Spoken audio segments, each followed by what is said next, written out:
Okay, here's the layout. I'm going to try and get my tool well right out of the center of the tree. It's going to be 13 inches wide, so I can have a 1/2 inch ear on either side to fit into the 2 slabs on the bench.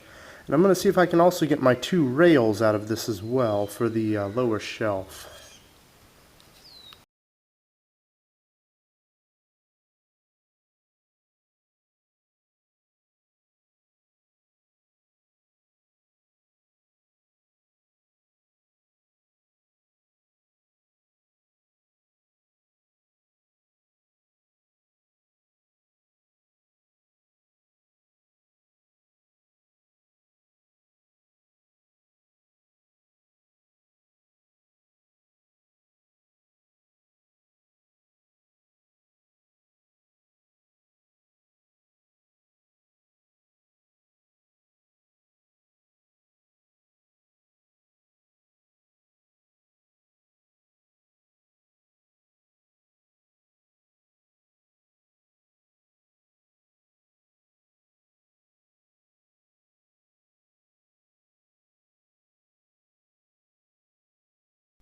Okay, time to start forming our 2 rails for the shelf. So it's time to get the circular saw going.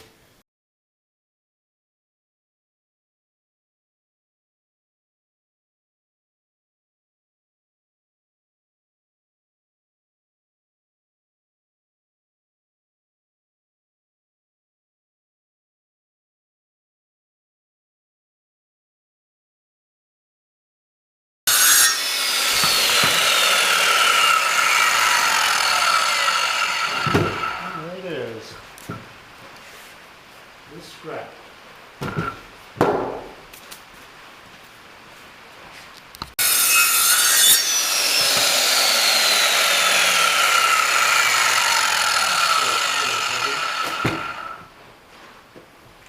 There we go.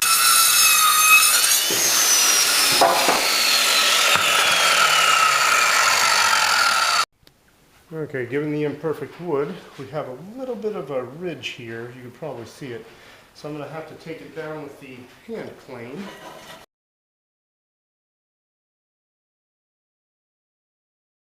So after laying out my tool well board, you can see it sitting on top of the bench. I noticed that the most I could possibly get out of it, because it's slightly curved, was about 12 inches. Unfortunately, the gap between the slabs is about 12 and 3/8 to 12.5 inches. So I may have to actually cut the tenon over here and move the whole slab in a bit to make this work, and just have a narrower tool well.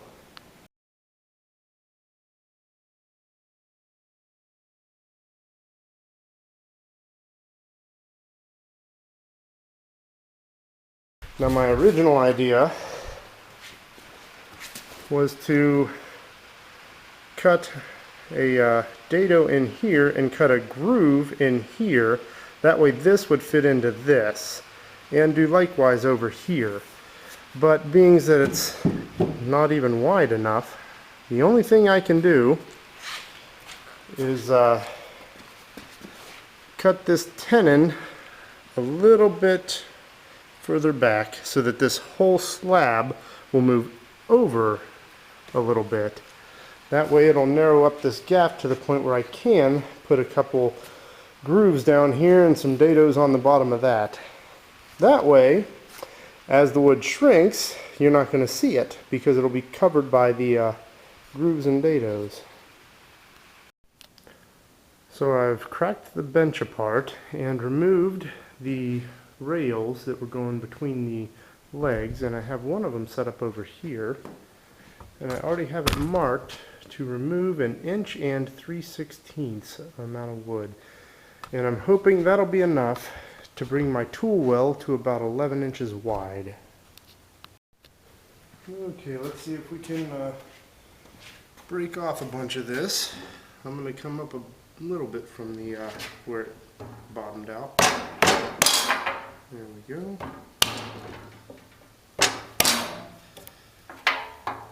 Okay, let's see if we can cut this over a little bit closer.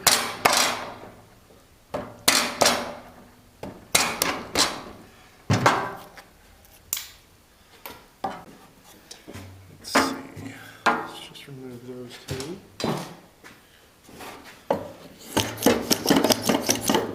Need a lot more blade.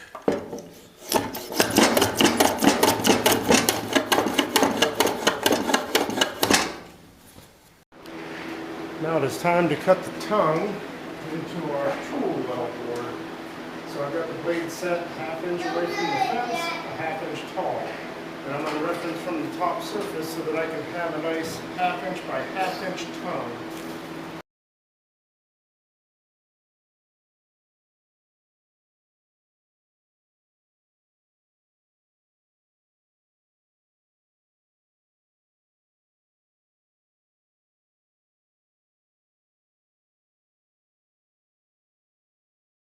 Okay, time to cut the other piece so I can get that T shape out of my tool well.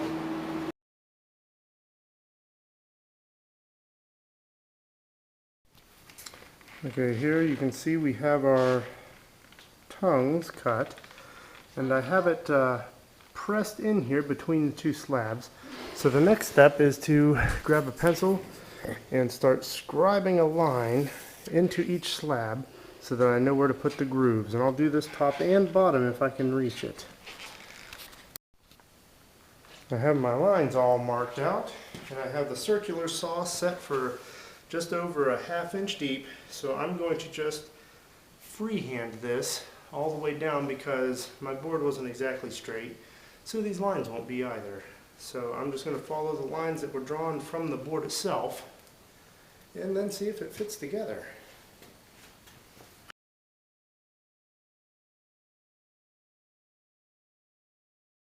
Okay, I've made 3 cuts down this, and I don't own a chisel narrow enough to get in there, so I'm going to see if a screwdriver will pop out these bits. So far I'm not very encouraged. It's doing okay, I guess. Okay, so I finished the first groove, and I've test fitted the tool well into this half, and it looks like it's not doing too bad. I mean, it's a little wobbly, but then again I made the groove a little wide. But yeah, I think this will do. Okay, I've got the tool well inserted on the far side here, and you can see there's still a groove, well, a hole right here. I'm going to hammer it together and see how well it fits. Let's see.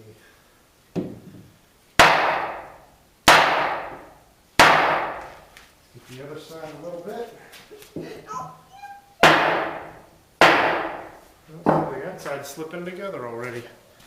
Let's see, is this lining up? Yep, I think so.